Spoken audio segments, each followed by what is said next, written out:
Lumped them together, and I got some very angry emails from people saying, John, you're talking about my field, and you're not saying it right. As long as the chip still does what it's supposed to do without errors, then that's fine. It sounds like binning. If it's fine, then you bin it, right? They're going to get angry if I say they're going to say it's a lot more than that. And it is, but...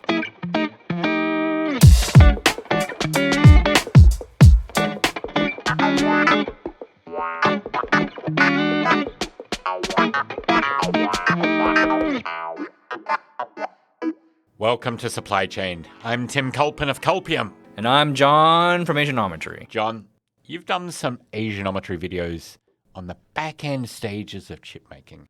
And among them is one titled, How to Test 208 Billion Transistors. I mean, the headline alone is mind-blowing. Now, I thought I knew a lot about chip manufacturing, testing, packaging, all of that. But actually watching that video made me feel very small. It reminded me how little I really know. So today I want to understand metrology, inspection, and test. Apparently they're different. Apparently it's a religious debate to understand and really become an expert in each one of these. So give me the lowdown. What is metrology? And then we're going to move on to inspection and test. But let's start with metrology. Let me first we need to separate these three things, because when I started Asianometry and I was doing videos about semiconductors, I had very little idea what these three things were. They're kind of lumped them all together. Yeah, they're all different. I lumped them together, and I got some very angry emails from people and LinkedIn messages from saying, John, you're talking about my field, and you're not saying it right. I don't do this, and I'm in inspection, blah, blah, blah. I don't do this. Or I'm in test, blah, blah, blah. I don't do this. Why are you saying I do this? I'm in inspection. How dare you conflate me with metrology? Right. So let me first kind of give you an overarching mental framework for thinking about these three. Metrology is all about measuring, right? When you have a tool, right, and you're trying to when you're using a tool to perform some process step on whatever, you want to make sure that the tool is doing the thing right. For example, if you're depositing some epitaxial layer and you need it to be like 12 nanometers or something, you want to ensure that you have, that the layer is applied in the right thickness, that it's equally spread across the whole wafer, so on, blah, blah, blah, blah, blah. That's what metrology does. To control, not to control, but just to measure. Purely measurement. How close we are to the target, right? That's what metrology is. And you're going to have a lot of metrology items throughout your process node. So you're going to have that for lithography, for instance. I think ASML they have a lot of metrology tools, and they try to sell them. I don't know if they sell a lot of them, but they sell them. And then inspection kind of goes a little bit more on a little more higher up. They are basically, the goal is to find defects. Right. So a lot of this early on, so KLA was a big company like this.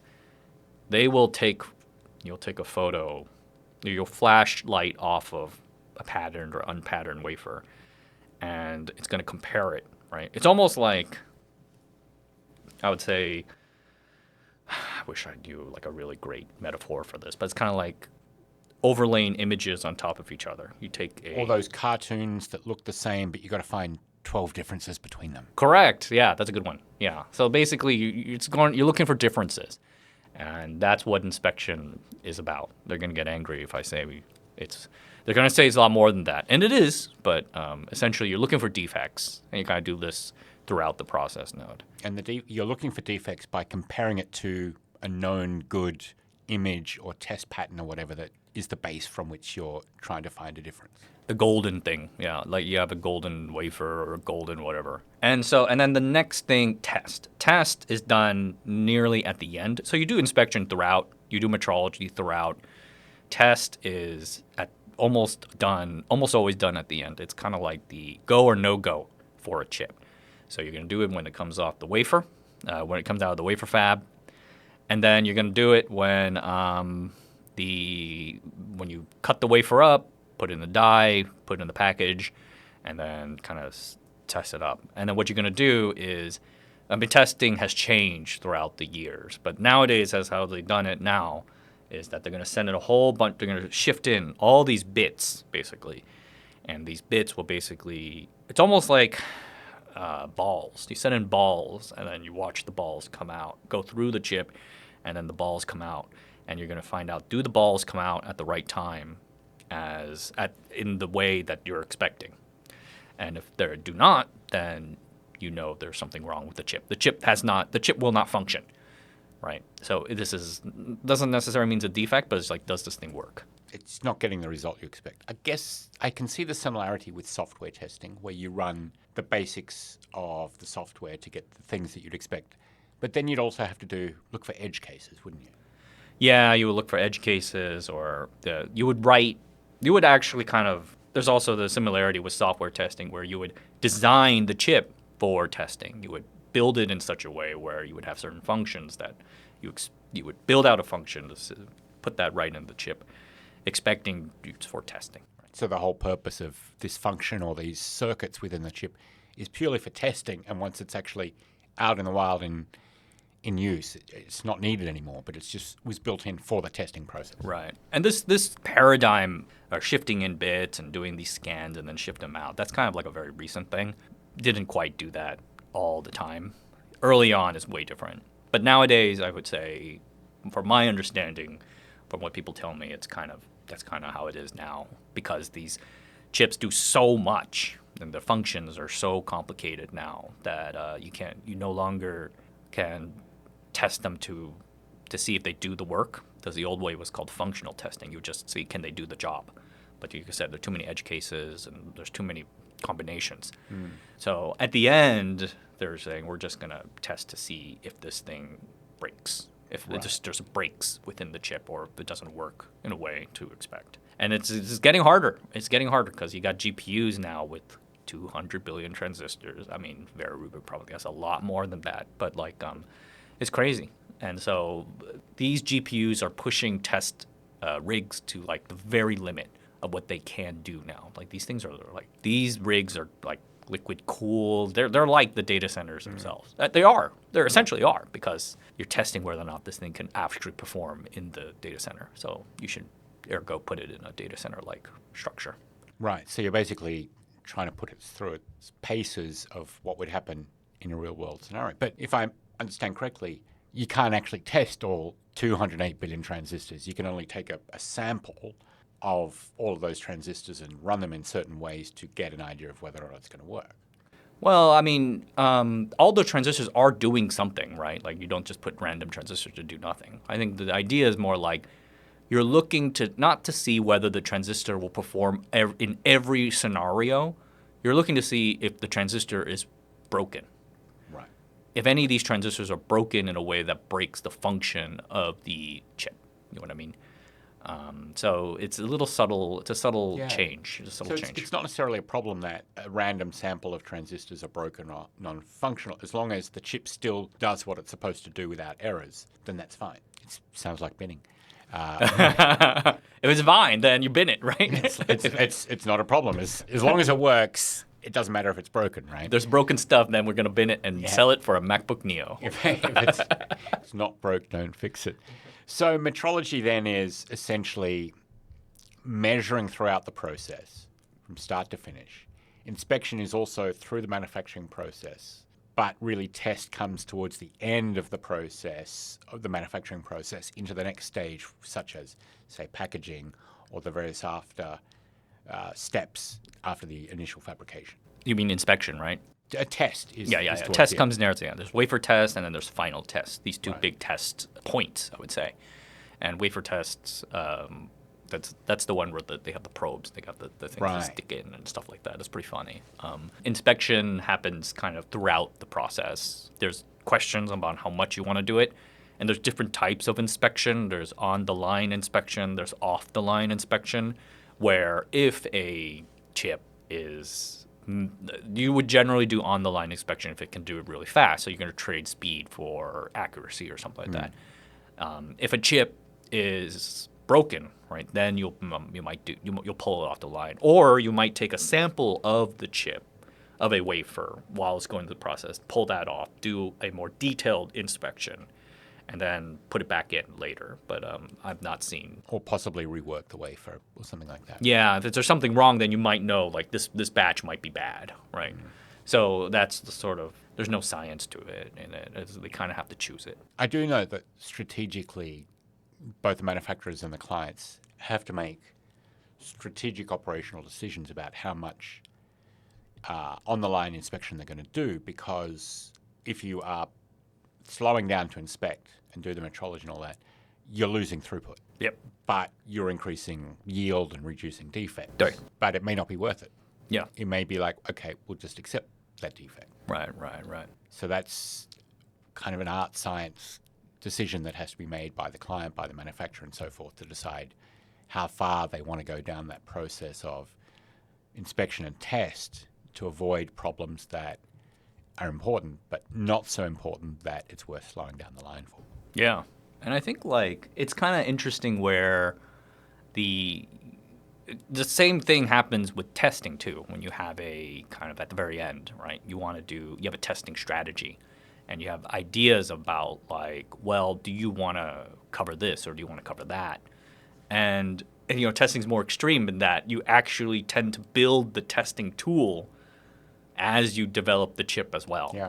And then what you're going to do is that you would then, like, NVIDIA would work with the test company, Teradyne or Advantest is the leading one, and they would be like, hey, look, we need this, we need that, you need that. They'll build the tool, and then they would tell their testing and packaging vendor, outsource vendor, the OSI, which could be ASE Group or whoever, like, this is our testing strategy. You need to buy this equipment, and then the OSI would be like, yes, sir. This is how much it's going to cost to test your chip, and then because then your chip designer is going to have to make hard decisions about, like, well, do we need testing is generally kind of like it's a cost center. They see it as a cost center. The people in test hate it when they say that, but that's kind of like, that's the truth. Reality. Yeah. It's the reality. Though they'll make arguments to say that, testing can help discover more, help you save money down the line or something. But people don't ever think of that. Well, QC is always considered like that. It's kind of like internal affairs in the police force. You're stopping us from doing our job. Right. Why are you being so snitchy and snarky about it? Whereas the people in that side, it's like, I'm trying to help you. I'm trying to make your product and your job better. Right. But it's that natural tension you're going to see in all industries, frankly, where those who are trying to monitor at the QC side or at the end of the process side are seen as the bad guys, and they're trying to say, no, actually, I'm the good guy, because after me, it gets out into the market. And if it doesn't pass me, or if I don't do my job properly, then you're all messed up, you're all screwed. And we're getting refunds, right? Yeah. So I think that's generally that's the challenge. I think when you're setting up these various parts of the strategy, it's like, how fast do you want to go, and how hard do you want to do? You want to? Ideally, an engineer might say, "Oh, I want 100% coverage. I want to do all this. I want to do all that," but that's probably not realistic. And the CFO is going to say, "Yeah, you're not getting that. Yeah, we're not getting that. We're not getting that." So it's fun. I love it. Tell me some of the names in metrology, inspection, and tests. Oh my gosh! Because it is a niche industry. Sorry to those people in those industries. It's the unsung heroes of technology manufacturing, but they're important. It's really hard nowadays to say that there are special companies that just do one thing only, because the reality is that's not how the semiconductor industry is anymore. Like, you're going to have crossover, right? KLA will do inspection. KLA will also do metrology. Applied Materials does deposition. They also do inspection. They do metrology. ASML does litho and metrology, obviously. Right. So it's like it's all messy now. It's all messy. There's a lot of and that's partially, I think, at the fab's request as well. Fabs do not want to have a single supplier, so they're going to be like, can you do this too? And that sort of thing. But it's also that feedback loop, right? With metrology and inspection, especially during the production process, if you've got a certain bit of equipment that is not meeting the spec that it's designed for, then you want that equipment or that vendor to be able to change and tweak and update and iterate as it goes. So a close relationship between those functions would be very important to get a fast cycle time of fixing a mistake, recognizing a mistake, iterating. Yep. So metrology, you're gonna have KLA, you're gonna have ASML. They do some of this stuff. Zeiss does some stuff, and because a lot of metrology is kind of like light bouncing off something into another sensor. It's a microscope. It's a scanning microscope or electron microscope. You're basically looking at stuff to see if the line is right, or if you see if the feature that was done correctly or incorrectly, or has the right ratio, or you have the right anisotropy, the right directional, whatever. Right. And then so inspection, I spoken to. You have KLA. I think KLA is the original, and then you have Onto, Camtech, Corvo. Like, these are interesting companies, and they kind of do this automated inspection, like a subset of that, where they kind of, it really is like it goes through the die, takes a photo, compares it to the golden image, and then kind of goes from there. Really cool stuff. I have a LaserTech instance. LaserTech, that's a Japanese company. Right. They look at they inspect EUV mask blanks. Wow. Huge problem, which is like So esoteric, but very important. very important, because the UV blank does not. The blank is the blank photomask. Sorry, we just talked about photoresists. Yeah. Photomask, which holds the chip design, and the chip design cannot have defects Yeah. at all, Hugely important. because it prints, right? Yeah. So What I think is fascinating is Taiwanese companies have been in this game for a long time because they are literally physically alongside the major manufacturers such as TSMC and UMC and so forth. right. And they kind of come and go in terms of their, I guess you could call their popularity in the industry. A classic one, followers of this sector would know Chroma Arte. They've been around in Taiwan for a long time, and people forgot who they were. Now they're back, and they're getting quite big in system level test, or SLT, and they've got like AMD, NVIDIA, and the various cloud service provider ASICs on their client list now, because they've now found their niche again in system level testing. But then you've got companies that a couple of years ago no one had heard of. One is Favite. Fabite. Favite. And they're specialists in automated optical inspection, AOI, a very specific part of the inspection process. That's the camera thing, right? Right. And so they do the inspection not so much at the fabrication of the wafer, but more at the packaging and also the redistribution layer, RDL. Now, if anyone follows closely, in CoWoS, which is chip on wafer on substrate, you need this redistribution layer in the middle. It's like part of the sandwich. And so Favite has kind of carved out a specific niche of doing packaging and redistribution layer inspection just in there. And that doesn't sound like much, but this is now a multi-billion-dollar industry. And if TSMC is trying to push out more CoWoS, they need more Favite equipment. Another one is called Winway, and they do the testing of the interface between the chip and the test equipment. Like, that's the specialty, is, as you're talking about, you build in certain parts of the circuit purely for testing, but then you've got to connect it to the test equipment. And that's Winway's thing. That's their little niche. It's just that little part of the puzzle that they do really, really well. And that's enough, because if it fails or it doesn't do a good job, or the throughput is not good enough, the thousands of dollars going towards building a chip can go up in smoke. Another one is MPI, who've been around for a little while. They do die level probes, so like literally just stick little wires, and they're microscopic wires, like to probe directly on the die. And they have to be micron level to get the die probe exactly in the right spot. That's really, really hard stuff. If anyone's ever dealt with robotics, right, and trying to get a robot to place something exactly where you want it down to that microscopic level of precision, MPI has just carved out that little niche, but really, really well. In the new wave of semiconductors with advanced packaging, it's just opened up the field for a whole lot new set of metrology, inspection, and testing companies. And as we're getting on to more advanced levels of CoWoS, the challenges of metrology, inspection, and testing are getting harder and harder again. So we're going to see a whole new team of companies trying to nail this. And every time you get to a new technology node, a new opportunity opens up for someone to come in and say, I can nail this part of the process. It's fascinating. Yeah. I think a lot of these companies kind of want to be spec'd in. It's really, they find it important to be in there because once it's spec'd into the node, it's never going to change. It's kind of like the car industry. Like once you're into the supply chain for a certain part of the car industry, you never get kicked out. So if you can break in, especially at a new technology area where there's new opportunities, hugely lucrative. Yeah. Until TSMC grinds your margins down. Should I be saying that? I don't know. And that's what they do. TSMC grinds your margin down because their clients do. So, tell me about any other companies that I've missed. I think the big one is probably Advantest. Advantest is the big one. They are, they're very important. Do you know they're like one of the top 10 Japanese companies by market cap now? Yeah, crazy. Is that crazy? It's like they're almost as big as Toyota. Yeah. And they don't even, I mean, it's kind of, it's kind of like, No offense, Advantest, but, doesn't make quite sense. You've been listening to another episode of Supply Chain. I'm Tim Culpin of Culpium. And I'm John from Asianometry.